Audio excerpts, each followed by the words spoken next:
Alright, next let's see your right hand. Yes, not bad. But please remember that you still need to be careful. Understand? Yes, I will. By the way, Master, I still haven't received the patrol route for today. Look, Collei, today's patrol will be a long one, so you won't be coming along this time.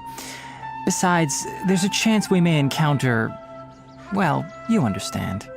But I have a vision too! Am I useless to everyone now? Don't talk like that, Collei. This is not something you need to be worrying about right now.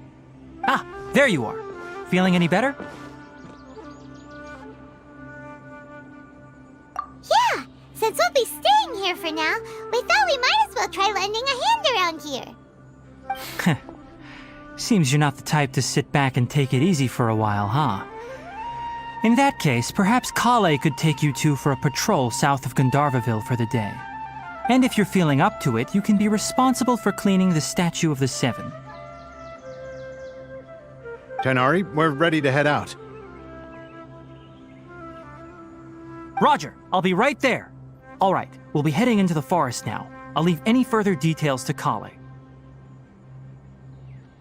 Yes, you can count on me.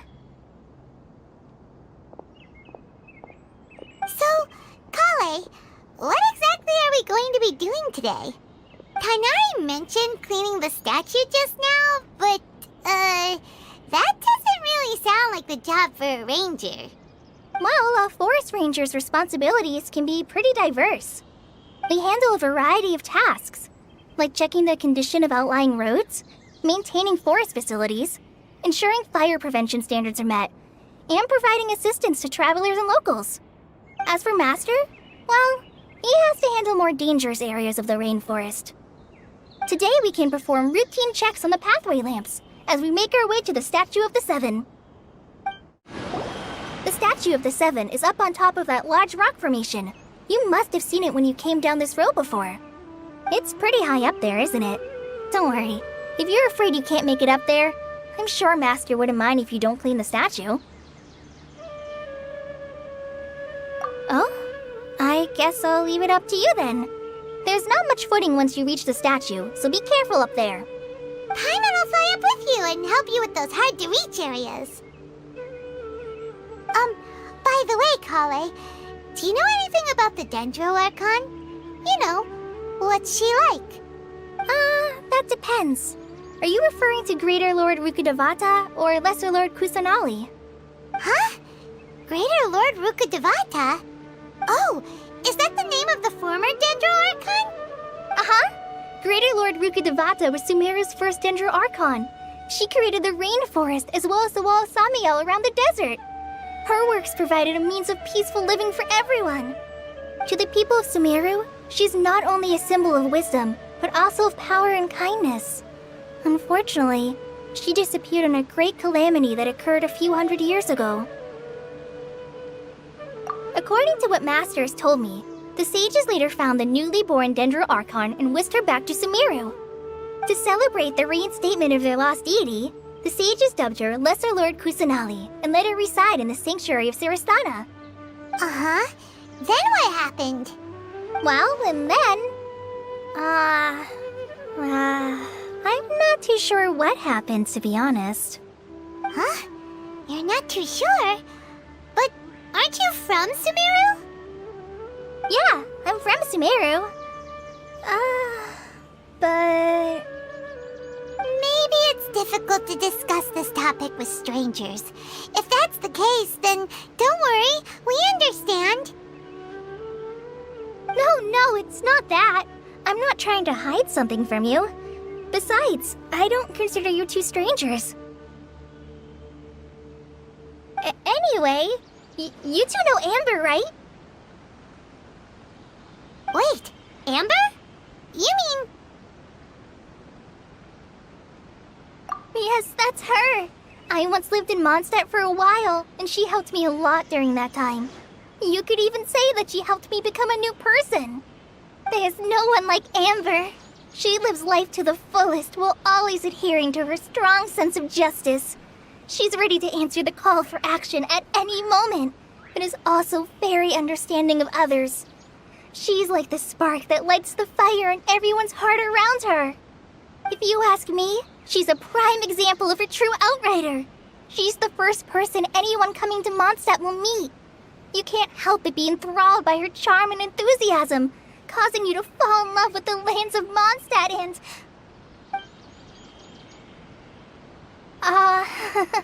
sorry. Paimon thought the work of Outriders was a little different from what you just described, but one thing's for sure, you really like Amber. Sorry. I was rambling on just now. It must have sounded kind of weird. It's alright, collei. Knowing that you're a friend of Amber somehow makes Paimon suddenly feel a lot closer to you. So, how do you know that we've met Amber? Well, after I returned to Sumeru, Amber and I have stayed in touch by writing each other letters. In one letter, she mentioned that Mondstadt was attacked by a fearsome dragon, but the city was saved by a mysterious blonde traveler and their floating companion. I knew you two were the ones she mentioned in the letter the moment I saw you. But, considering everything you've been through that day, I thought it'd be inappropriate to bring it up. Ah, so that's how you knew. Yep, so please know that you two have my complete trust, really. I wish I could tell you more about the Dendroarchon, but I have been away from Sumeru for some time, and I haven't read any books. Sorry. That's alright. You've already helped us a lot. We had never even heard of Greater Lord Rukkhadevata or the Sanctuary of Surasthana until you mentioned them. Oh, I'm happy that was helpful. There is one thing I want to ask, though. Why do you two want to know about the Dendroarchon?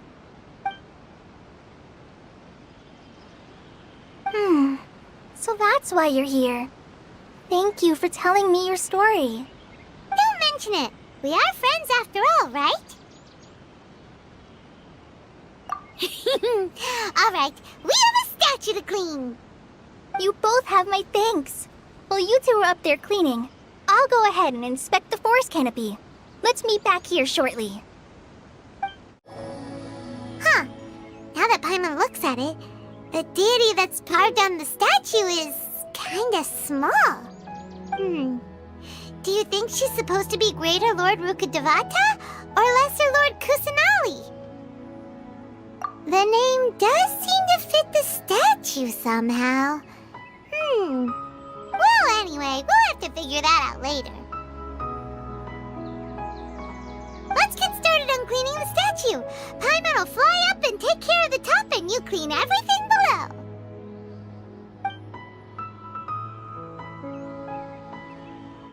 Collei, we're back! Welcome back! You must be tired after all that climbing. Let's take a little break. I brought some fruit and water for us.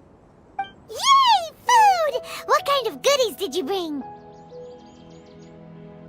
Hey, don't be a party pooper. It's not like Collei is a stranger or anything. Besides, the best way to compliment a chef is to show passion for their food. Xiangling taught Paimon that. I prepared a nice portable dish that forest rangers like to eat called pita pockets. I hope you'll like them. Whoops! No! You dropped it on the ground! Not to worry. I wrapped a few layers of oiled paper around each pita.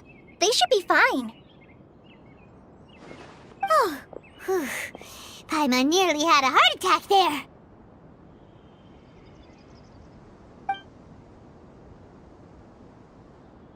Those pitas are amazing! You're quite the cook, Collei. Thank goodness you wrapped them in paper. Paimon wouldn't have been able to sleep at night knowing something so tasty had been wasted. You really know how to compliment the chef, Paimon. Since you liked it so much, I'll be sure to give you a copy of the recipe sometime. I'll even include all my personal cooking pointers, so you'll be making your own pita pockets in no time. Yay! Thanks, Collei! It's hard to believe someone as diligent as you could have clumsy moments too. Oh, I guess it happens from time to time. So, collei, don't you think that Tainari's a little too strict with you? He won't let you touch anything without his permission. Paimon knocks stuff over all the time flying around the Traveler, but he's never said anything. Everyone has their clumsy moments. No, you've got the wrong idea about Master. Sure, he may seem a bit harsh at first, but with some time, you'll see that he's actually very kind-hearted.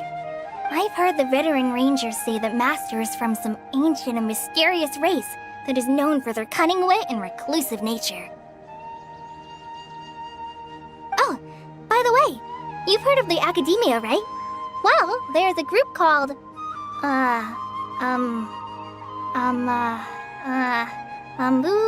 something? Well, anyway, because Master does a lot of research on plants, sages from the Academia have written him many times, inviting him to take up an official position there.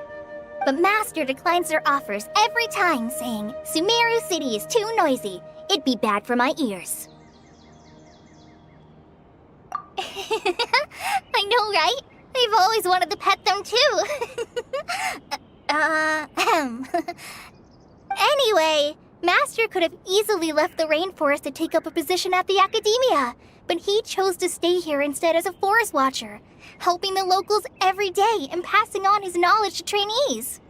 In fact, Master's the one who taught me how to make pita pockets. Really? Paimon would have never guessed that. Oh, speaking of Tainari, he was the one who took care of you after finding you passed out yesterday. He even carried you all the way here. Paimon's still kinda upset, though. He kept scolding Paimon the entire way here. Oh no, I'm sorry. Master might have been overreacting a little. But, it's mostly because Paimon wouldn't stop yelling, Why, oh why, is he going to die? It probably started to get under Master's skin after a while. Hey! Don't laugh! Paimon was genuinely concerned about you.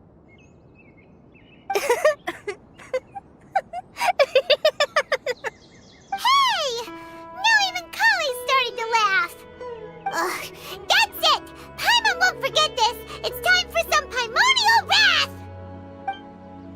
No! Don't touch me!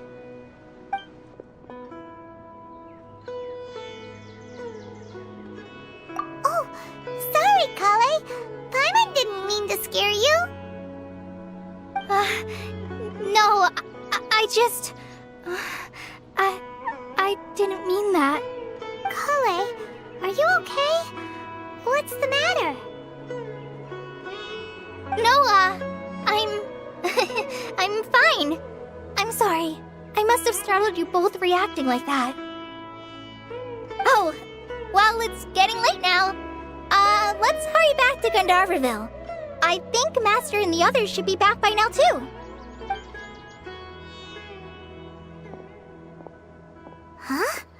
What was up with collei just now? And why is she in such a hurry all of a sudden? Look, she's practically running back. Paimon can't even see her now.